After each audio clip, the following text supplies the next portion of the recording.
ఉన్న బంగారాన్ని విడిపించి ఆ రోజు ఆన్లైన్ రేటుకే మేము కొంటాం. Sharma gold company.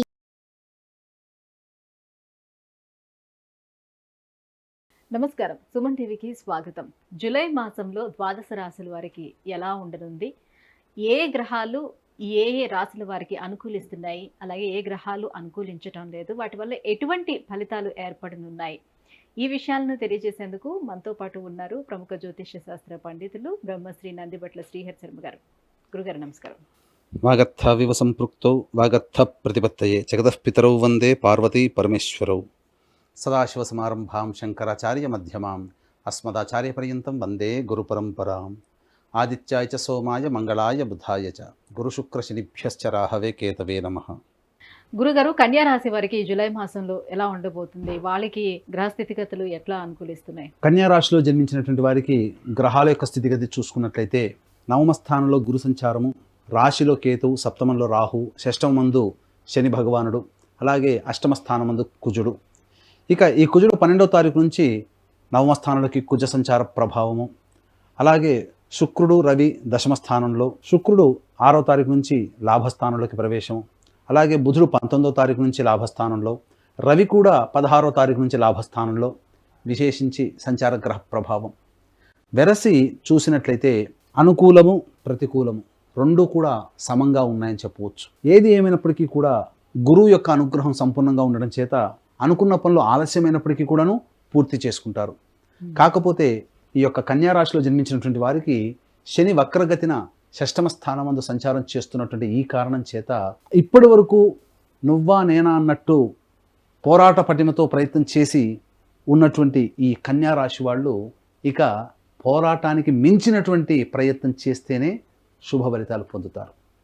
శని యొక్క ప్రతికూల ప్రభావము కన్యా రాశి వారికి కొంత ఆందోళన కలిగించేటువంటి అంశంగా చెప్పవచ్చు. ఏ తర్వాత చెప్పొచ్చేది ఏంటంటే, ప్రధానంగా ధనపరమైనటువంటి సమస్యలు తీరాలి అని అంటే కొన్ని రోజులు అనుకూలంగా ఉన్నాయి. ఎటువంటి రోజులు? ధనపరంగా కావచ్చు, లేకపోతే ఏ ప్రయత్నం చేసినా ఇప్పుడు ఏ వ్యక్తి అయినా కానీ ఒక నూతనమైనటువంటి ప్రయత్నం చేయాలని అనుకుంటాడు. ఆ నూతనమైనటువంటి ప్రయత్నంలో ఏ రోజుల్లో చేసుకుంటే శుభదాయకంగా ఉంటుందనేటువంటిది కనుక గమనించుకున్నట్లయితే ఈ యొక్క కన్యా రాశి వారికి ప్రధానంగా 12, 13, 14 తారీఖుల్లో ఉత్సాహంతో ముందడుగు వేస్తారు. అనుకున్నటువంటి పనులు మీరు ముందుగా సాగిపోతాయి. తదనంతరం 17వ తారీఖు 18వ తారీఖులో విందులు వినోదాలు, బంధుమిత్రులతో సమాగమము, చక్కగా అన్ని రకాలైనటువంటి ఫంక్షన్స్లో పాల్గొనేటువంటి అవకాశం ఉండదు. మనస్సు ప్రశాంతంగా ఉల్లాసంగా ఉండేటువంటి సమయం 17, 18 అని చెప్పవచ్చు. ఇక ముఖ్యంగా ఈ 12, 13, 14 తారీఖుల్లో మొదలుపెట్టినటువంటి పనులకు కావచ్చు, లేకపోతే వ్యాపార రంగంలో ఉన్నటువంటి వారు కావచ్చు, రాని బాకీలు వసూలు కావచ్చు, ఏదైనా ధనము చేకూరితే కొన్ని కష్టాలు తీరుతాయి అని ఆశతో ఉండేటువంటి కన్యా రాశి జన్మించినటువంటి వాళ్ళకి 24, 25, 26, 27 తారీఖుల్లో అద్భుతమైనటువంటి యోగదాయకమైనటువంటి సమయం. అలాగే 7, 8, 9 తారీఖుల్లో కూడా ధన ప్రాప్తి అధికంగా చేరుతుంది. అనగా ధనపరమైనటువంటి సమస్యలు ఈ నెల 7, 8, 9, 24, 25, 26, 27 తారీఖుల్లో ధనపరమైనటువంటి సమస్యలు తీరి ఆనందంగా ఉంటారని చెప్పవచ్చు. ఇక 5వ తారీఖు 6వ తారీఖుల్లో ఉద్యోగ సంబంధమైనటువంటి విషయాల్లో కీలకమైనటువంటి వార్తలు వింటారు. తద్వారా కొంతవరకు శుభం కలిగేటువంటి అవకాశం ఉంటుంది.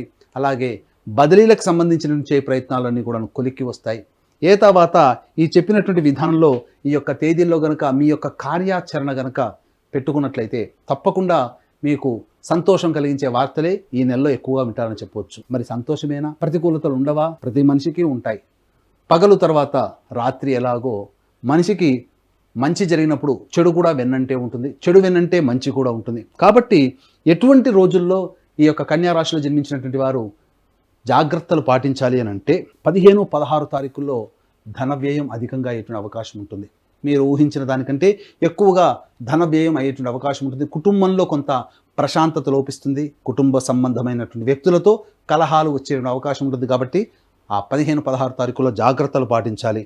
ఇక చూసుకున్నట్లయితే 1వ తారీఖు, 2వ తారీఖు, 28, 29, అలాగే 10, 11 తారీఖుల్లో అనవసరమైనటువంటి ధన వ్యయం అధికంగా ఉంటుంది. 1వ తారీఖు రాగానే ఏందిరా ఇన్ని కష్టాలు, వచ్చిన శాలరీ కానీ సంపాదించిన డబ్బంతా ఈ 1, 2 తారీఖుల్లోనే ఖర్చు పెట్టేసేసామే అనే భావనలో మీకు కలుగుతుంది. కాబట్టి ఖర్చుల్ని అదుపులో పెట్టుకోండి. మళ్ళీ చెబుతున్నాను, 10, 11, 1, 2, 28, 29 తారీఖుల్లో అనవసరమైనటువంటి ధన వ్యయం అధికంగా ఉంటుంది, జాగ్రత్తలు పాటించండి. ఇక 20, 21 తారీఖుల్లో వాహన ప్రమాదాలు చోటు చేసుకునే అవకాశం ఉంటుంది, కలహాలు జరుగుతాయి, అకాలమైనటువంటి విరోధాలు బంధుమిత్రులతో జరుగుతాయి, కాబట్టి జాగ్రత్తలు పాటించండి. 22, 23 తారీఖు ఈ యొక్క తేదీలలో మనోవ్యాకులత అధికంగా ఉంటుంది. ఏ ప్రయత్నం చేసినా ఆ ప్రయత్నంలో కొలిక్కి రాకుండా, దైవానుగ్రహం, గ్రహాలు ఎంత యోగంగా ఉన్నప్పటికీ కూడా కొన్ని రోజులు మనకంటూ ఉండవు, కాబట్టి ఆ రోజు 22, 23 తారీఖులో జాగ్రత్తలు పాటించండి. ఇక ముఖ్యంగా 30, 31 తారీఖు, 3వ తారీఖు, 4వ తారీఖు ఈ తేదీలలో సంతానముతో విరోధములు ఏర్పడేటువంటి అవకాశం ఉంటుంది. సంతాన ప్రయత్నం కోసం ఎదురు చూసేటువంటి వ్యక్తులు ఈ 30, 31, 3వ తారీఖు, 4వ తారీఖుల్లో వాయిదా వేసుకోవడమే చాలా మంచిదనేటువంటి విషయాన్ని గమనించుకోవాలి. ఇక అన్నిటికంటే రాశి యందు కేతువు, సప్తమందు రాహువు వెరసి దాంపత్య విభేదాలు కానీ, వ్యాపార భాగస్వాములతో విభేదాలు కానీ ఏర్పడే అవకాశాలు ఉంటాయి, కాబట్టి జాగ్రత్తలు పాటించండి. అలాగే ఈ యొక్క సంబంధించినటువంటి రాశి వారికి, కన్యా రాశిలో జన్మించినటువంటి వారికి 12వ తారీఖు తర్వాత న్యాయవాద సంబంధమైనటువంటి విషయాల్లో కొంత ఇబ్బందులు ఎదుర్కొనే అవకాశం ఉంది, కాబట్టి కోర్టు తీర్పులు కావచ్చు, లేకపోతే మీరు ఎదురు చూస్తున్నటువంటి తుది తీర్పు ఏదైతే ఉంటుందో మళ్ళీ అది వాయిదా పడే అవకాశాలు ఉంటాయి. అన్ని రంగాల్లో ఉన్నటువంటి వారికి, ప్రధానంగా విద్యా సంస్థలు, ఎఫ్ఎంసీజీ రంగంలో, ఫుడ్కు సంబంధించినటువంటి వ్యవహారంలో ఉన్నటువంటి వారికి ఆనందదాయకమైనటువంటి పరిస్థితులు ఉంటాయని చెప్పవచ్చు. ముఖ్యంగా రియల్ ఎస్టేట్ రంగంలో ఉన్నటువంటి వారికి 16వ తారీఖు తర్వాత కొంత యోగదాయకమైనటువంటి పరిస్థితులు. కాబట్టి ఈ చెప్పినటువంటి తేదీలు ఏవైతే ఉన్నాయో వాటిని దృష్టిలో పెట్టుకొని మంచి వాటిలో మీ యొక్క ప్రణాళికను ముందడుగు వేసుకోండి. పనికిరాని అనగా చెడు దినములు అనేటువంటివి ఉంటాయి ప్రతి మనిషికి కూడా. ఆ చెప్పినటువంటి తారీఖుల్లో ఏవైతే అడ్డంకులు ఉంటాయో ఆ అడ్డంకులు ఉన్నటువంటి తారీఖుల్లో మీరు నూతన ప్రయత్నాలు మొదలు పెట్టుకోకుండా ఉండడమే మేలనేటువంటి విషయాన్ని గమనించుకోవాలి.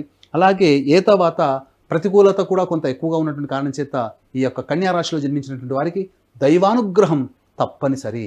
దీన్ని దృష్టిలో పెట్టుకుని ఈ నెల 21వ తారీఖు రోజున దక్షిణ కైలాసంగా పిలువబడే శ్రీకాళహస్తి క్షేత్రంలో గురు పూర్ణమి సందర్భంగా రాహుకేతు పూజ, అలాగే వివాహము, ఉద్యోగము, అనారోగ్య సమస్యల నివారణకి 18 రకాల హోమాదులు, వృషభ, మిథున, కర్కాటక, సింహతులో, వృశ్చిక, మకర, కుంభమీన రాశిలో జన్మించినటువంటి వారికి శనిదోష పరిహారార్థమే శనీశ్వర హోమం, అఘోర పాశుపత మంత్ర హోమంతో పాటు ప్రత్యేకించి విద్యార్థులు, దక్షిణామూర్తి వెలిసినటువంటి క్షేత్రం కాబట్టి విద్యార్థుల కోసమై దక్షిణామూర్తి హోమం, సరస్వతి హోమం జరిపించడం జరుగుతుంది.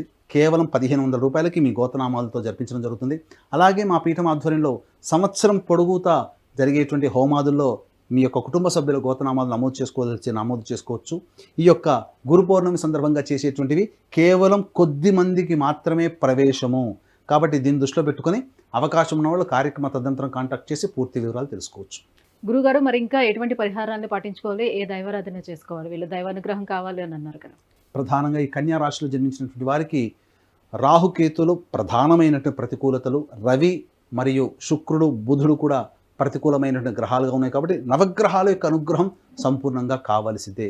కాబట్టి ప్రతిరోజు నవగ్రహాల చుట్టూ శివాయ నమః అంటూ 27 ప్రదక్షిణలు చేసి ఇక ఈశ్వరాలయంలో అభిషేకము, అర్చన జరిపించుకోండి. ఒక 11 రోజుల పాటు చేయండి. తప్పకుండా ఈ యొక్క కన్యా రాశి వారికి సంబంధించినటువంటి ప్రయత్నాల్లో ఏవైతే అడ్డంకులు ఉంటే అవన్నీ తొలగిపోవచ్చు.